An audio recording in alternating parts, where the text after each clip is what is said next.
ডিম পাতুরি, ছোটো মাছের পাতুরি, শোল মাছের পাতুরি প্রায়শই আমার বাড়িতে রান্না হয়, তবে সব সময় ভিডিও করে আপনাদের সাথে শেয়ার করা সম্ভব হয়ে ওঠে না।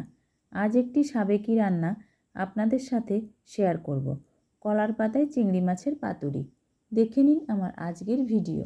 কলার পাতায় চিংড়ি মাছের পাতুরি রান্না করার জন্য মশলাটা আমি শিলে বেটে নেব। আধা টেবিল চামচ হলুদ সর্ষে, আধা টেবিল চামচ কালো সর্ষে, 4টে শুকনো লঙ্কা, 2টো কাঁচা লঙ্কা অল্প অল্প জল দিয়ে মিহি করে বেটে নেব। মশলাটা আমি শিলে বেটে নিলাম, আপনারা মিক্সিতেও বেটে নিতে পারেন। সর্ষে লঙ্কা বাটার সময় সামান্য লবণ হলুদ দিলে নাকি সর্ষে তেতো হয় না, তবে আজ আমি একদম ভুলে গেছি। মশলাটা বাটা হয়ে গেছে, একটা বাটিতে তুলে নেব। এবার নারকেলটা বেটে নেব। বেশ খানিকটা নারকেল নিয়ে নিলাম। নারকেলটা খুব মিহি করে বেটে নিতে হবে।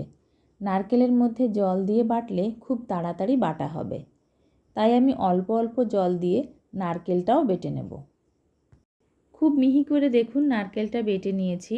এবার একটা বাটিতে তুলে নেব। 250 গ্রাম চিংড়ি মাছ খোসা ছাড়িয়ে পরিষ্কার করে ধুয়ে নিয়েছি। এবার এর মধ্যে লবণ, হলুদ, তেল, নারকেল বাটা, সর্ষে বাটা দিয়ে ম্যারিনেট করব। প্রথমে স্বাদমতো লবণ দিয়ে দেব, আধা চামচ হলুদ, 1.5 টেবিল চামচ সর্ষের তেল।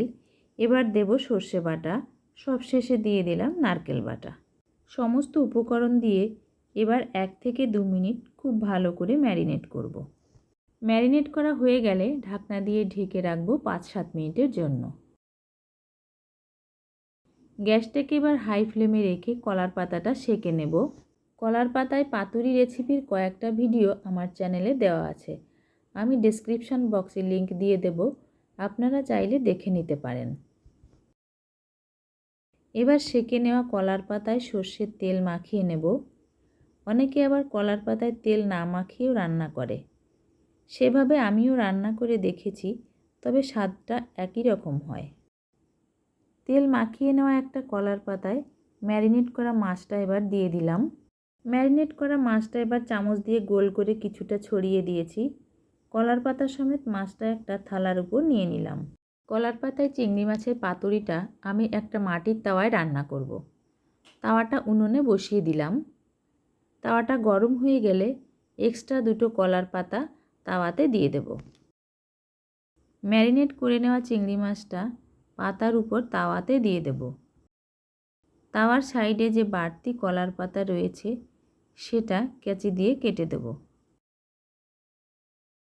আগে থেকে তাওয়ার মাপে কাটতে গেলে ছিঁড়ে যেতে পারে, সেজন্য তাওয়াতে বসিয়ে কেটে নিলাম। এবার একটা ঢাকনা দিয়ে ঢেকে হাই ফ্লেমে 5 মিনিট রান্না করব। 5 মিনিট পর গ্যাসটাকে মিডিয়াম ফ্লেমে করে দিলাম। এবার এভাবে মিডিয়াম ফ্লেমে রেখে 6 থেকে 7 মিনিট রান্না করব। মাছের একটা সাইড রান্না হয়ে গেছে। এবার আমি খুব সাবধানে মাছ সমেত পাতাটা একটা থালায় তুলে নেব।